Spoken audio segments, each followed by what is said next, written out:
Hello student. आज का जो हमारा टॉपिक है वो है costing, cost accounting and cost accountancy. हम इन चारों में डिफरेंट दिखेंगे कि कॉस्टिंग, कॉस्ट अकाउंटिंग और कॉस्ट अकाउंटेंसी में क्या डिफरेंट है। इससे पहली क्लास में मैंने आपको जो अकाउंटिंग की 3 ब्रांच है उनके बारे में बताया था। वो 3 ब्रांच के नाम थे अपने financial accounting, cost accounting and management accounting. Financial accounting में मैंने बताया था कि जो हमारे फाइनेंशियल ट्रांजैक्शन हैं, यानी जो वित्तीय लेन देन है, जो घटना घटित हो चुकी हैं, उनका हम क्या करते हैं, अपनी अकाउंट बुक में एंट्री करते हैं और रिकॉर्डिंग करते हैं, और उनके आधार पर ही हम क्या बनाते हैं, फाइनल अकाउंट बनाते हैं। और फिर उसके आधार पर हम बिजनेस में जो प्रॉफिट हुआ है उस एक साल भर की अवधि में वो जानकारी करते हैं। सेकंड, एक निश्चित तिथि को जो अपनी बैलेंस शीट है वो व्यवसाय की फाइनेंशियल पोजीशन को बताती है। सेकंड, फिर हमने देखा था कि कॉस्ट अकाउंटिंग में हम क्या करते हैं, कॉस्ट अकाउंटिंग में हम जो हमारा कोई भी प्रोडक्ट या सर्विस है, यदि हमने किसी प्रोडक्ट का निर्माण किया है या कोई सर्विस है, उसकी हम कॉस्ट निकालते हैं तथा उस कॉस्ट को कम करने के उपाय निकालते हैं हम कॉस्ट अकाउंटिंग में।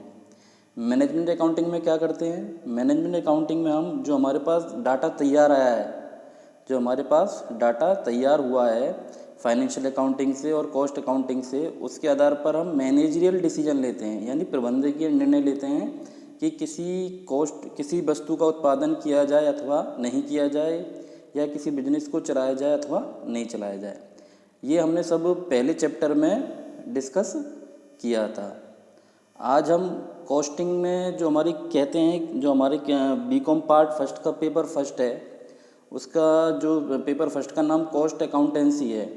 लेकिन उसको पढ़ने से पहले हम जो हमारी ये जो कंसेप्ट है कॉस्टिंग, कॉस्ट अकाउंटिंग और कॉस्ट अकाउंटेंसी, इसके बारे में हम थोड़ा समझ लेते हैं कि ये 4 चीज़ क्या है और इनमें अंतर क्या है। तो पहला हमारा आता है कॉस्ट क्या है। तो जैसा इसमें लिखा हुआ है कि cost is commonly defined as sacrificed resource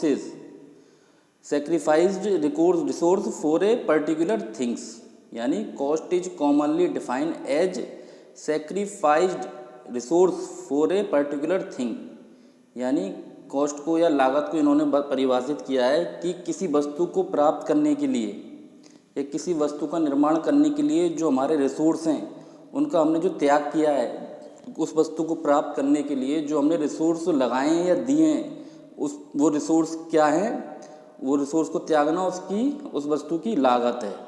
तो लागत का मतलब सामान्य अर्थ में हम देखें तो लागत का मतलब है किसी वस्तु के निर्माण में या फिर किसी वस्तु जो किसी सेवा की पूर्ति में या सप्लाई में जो पैसा खर्च हो रहा है वो क्या है, कॉस्ट है। जैसे मान लीजिए हम किसी कारखाने में शर्ट का निर्माण कर रहे हैं, तो उस शर्ट का निर्माण कर रहे हैं या शर्ट को बना रहे हैं, तो उसमें क्या हो रहा है, उसमें कपड़ा भी लग रहा है, उसमें उस कपड़ा लग रहा है रॉ मटेरियल के रूप में, कच्चे माल के रूप में, और उस शर्ट को बनाने में लेबर भी लग रही है हमारी, और उसके अलावा कुछ हमारे अदर एक्सपेंसेस भी हो रहे हैं। तो वो शर्ट मान लो तैयार होकर हमें पड़ी 100 रुपये की, तो एक शर्ट को प्राप्त करने के लिए, यानी वस्तु हो गई शर्ट, और उस शर्ट को प्राप्त करने के लिए हमने कितने रुपए दिए, 100 रुपये। तो उस शर्ट की कीमत क्या हो गई, 100 रुपये। तो वो उसकी कॉस्ट क्या हो गई, 100 रुपये। तो हम कह सकते हैं किसी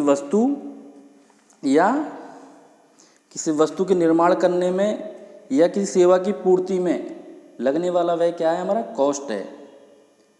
अब इसके नीचे ही कह रहा है cost can be of anything which is measurable in terms of money. Cost ये कह रहा है कि कॉस्ट कुछ भी हो सकती है यदि उसका मुद्रा में मापन किया जा सके, वो भी कॉस्ट होगी। मान लो एक शर्ट है, शर्ट हमने निर्माण की, और शर्ट के बदले में मान लो हमने कुछ वस्तु, पैसे तो दिए नहीं, लेकिन उसके निर्माण में हमने निर्माण किया, तो उसके बदले में कंज्यूमर ने हमें कुछ वस्तु दे दी। तो उस वस्तु का यदि हम बता सकते हैं कि ये कितने रुपए की है, तो वो उस शर्ट की कॉस्ट कहलाएगी। अब हम सेकंड पॉइंट पे आते हैं, कॉस्ट तो क्या हो गई, किसी वस्तु के निर्माण में लगने वाला व्यय या फिर उस सेवा, यदि हमने कोई सेवा ली है तो उस सेवा की प्राप्त करने में होने वाला व्यय क्या है, कॉस्ट है। अब सेकंड टर्म से हमारी कॉस्टिंग। कॉस्टिंग क्या है? Costing is a process for determining the cost. मतलब ऊपर तो हमने कॉस्ट निकाल दी कि एक शर्ट की कीमत 100 रुपये आ रही है। अब ये 100 रुपये कैसे आ रही है, इसको निकालने का क्या तरीका है? तो इस कॉस्ट को निकालने का जो तरीका है या जो सी टेक्निक हम काम में लेते हैं इस कॉस्ट को निकालने में, तो वो हमारी क्या कहलाएगी, कॉस्टिंग। मतलब costing is a process for determining the cost. मतलब जो प्रक्रिया या मेथड या तकनीक हम कॉस्ट निकालने के लिए लगाते हैं तो वो हमारी प्रोसेस या टेक्निक क्या कहलाएगी, कॉस्टिंग कहलाएगी। ठीक है, सेकंड हम पॉइंट पढ़ते हैं। It is the technique for ascertaining the cost of production of any product और service in the business organisation.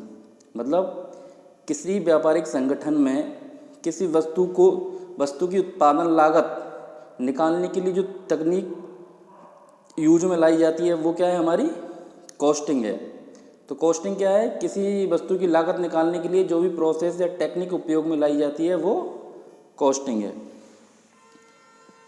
ठीक है, कॉस्टिंग एक टेक्निक है कॉस्ट निकालने की। तो ये मौखिक भी हो सकती है, मतलब ओरल भी हो सकती है और लिखित भी हो सकती है।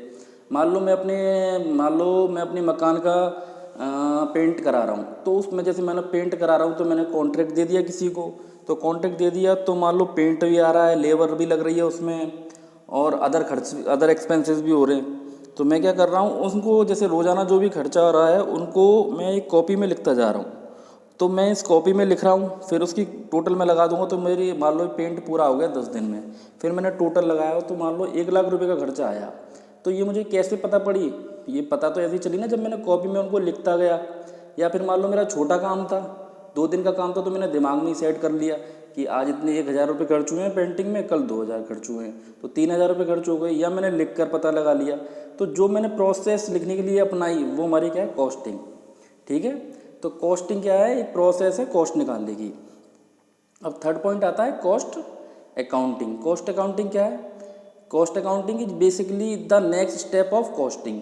कॉस्टिंग का जो अगला स्टेप है वो क्या है, कॉस्ट अकाउंटिंग।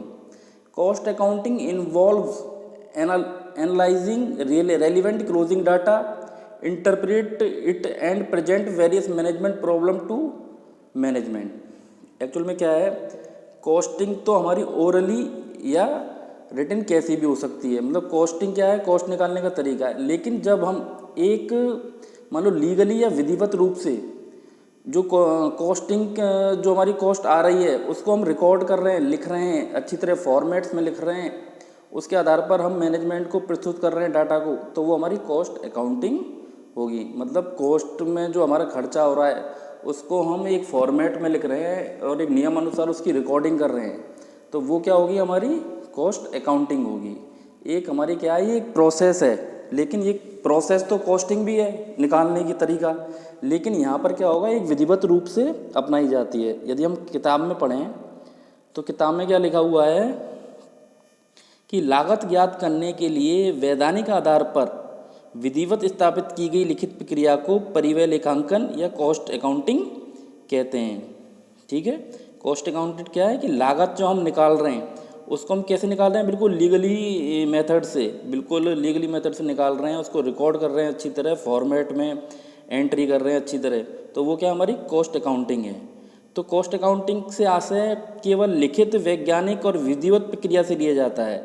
मतलब कॉस्टिंग जो हमारी कॉस्टिंग है वो तो ओरली भी हो सकती है और लिखित में भी हो सकती है, लेकिन कॉस्ट अकाउंटिंग हमेशा क्या होगी, रिटन में होगी, और वो भी क्या होगी, पूरी साइंटिफिक होगी और एक लीगली प्रोसेस में होगी अच्छी तरह। ठीक है, तो थर्ड हमारा पॉइंट आता है कॉस्ट अकाउंटेंसी। ठीक, तो पहले में हमने कॉस्ट देखा, फिर कॉस्टिंग, फिर कॉस्ट अकाउंटिंग। अब क्या है cost accountancy? The term is over and above costing and cost accounting. ये टर्म कैसी है, कॉस्ट अकाउंटेंसी कॉस्टिंग और कॉस्ट अकाउंटिंग से ऊपर है। It facilitates management with cost control initiative, ascertainment of profitability and informed decision making. मतलब ऊपर में तो हमने कॉस्टिंग और कॉस्ट अकाउंटिंग से तो किसी प्रोडक्ट की कॉस्ट निकाल ली। अब उस प्रोडक्ट की कॉस्ट को मान लो कैसे कम करना है और उसका प्रॉफिट हम कैसे बढ़ाएं, तो ये सारी टेक्निक्स किस में प्रयोग की जाती हैं, वो कॉस्ट अकाउंटेंसी में प्रयोग की जाती हैं। तो आज हमने पढ़ा कि फर्स्ट कॉस्ट क्या है, किसी वस्तु या सेवा की, किसी वस्तु के निर्माण में या किसी सेवा को प्राप्त करने में होने वाला खर्चा क्या है, हमारा कॉस्ट है। ठीक है, कॉस्टिंग क्या है, कॉस्ट निकालने का जो भी प्रोसेस या मेथड है वो कॉस्टिंग है। और कॉस्ट अकाउंटिंग क्या है, जब हम कॉस्ट निकालते हैं और उसको हम जब लीगली और साइंटिफिक रूप में और अच्छी तरह अपने फॉर्मेट्स में अपने अकाउंट्स बुक में लिखते हैं, तो वो हमारी कॉस्ट अकाउंटिंग होगी। और कॉस्ट अकाउंटेंसी क्या है, जो हमारी कॉस्ट निकाली गई है कॉस्टिंग और कॉस्ट अकाउंटिंग के मेथड से, तो उसके द्वारा जब हम उस प्रोडक्ट की कॉस्ट को कंट्रोल करते हैं यानी कम करते हैं, उसकी क्वालिटी को मेंटेन करते हुए, और हम उस प्रोडक्ट की कॉस्ट को कम कर रहे हैं, तो वो क्या कहलाएगी, या फिर हम क्या कर रहे हैं, प्रॉफिटेबिलिटी को बढ़ाने की कोशिश कर रहे हैं कॉस्ट टेक्निक से, तो वो टेक्निक्स या मेथड, वो संपूर्ण प्रोसेस क्या कहलाएगी, कॉस्ट अकाउंटेंसी कहलाएगी। ठीक है, थैंक यू।